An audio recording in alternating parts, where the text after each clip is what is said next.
Here's how I used this one picture of water to create this fancy water in my indie game.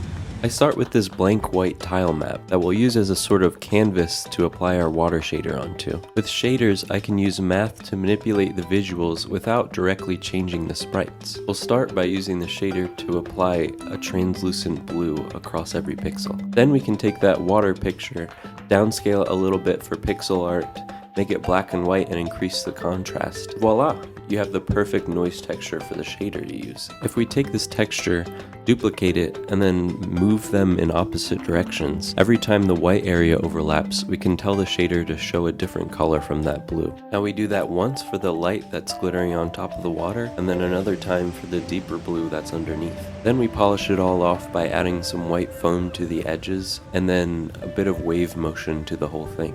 The extra benefit of using a shader is then I can adjust a few settings and make completely different looking water.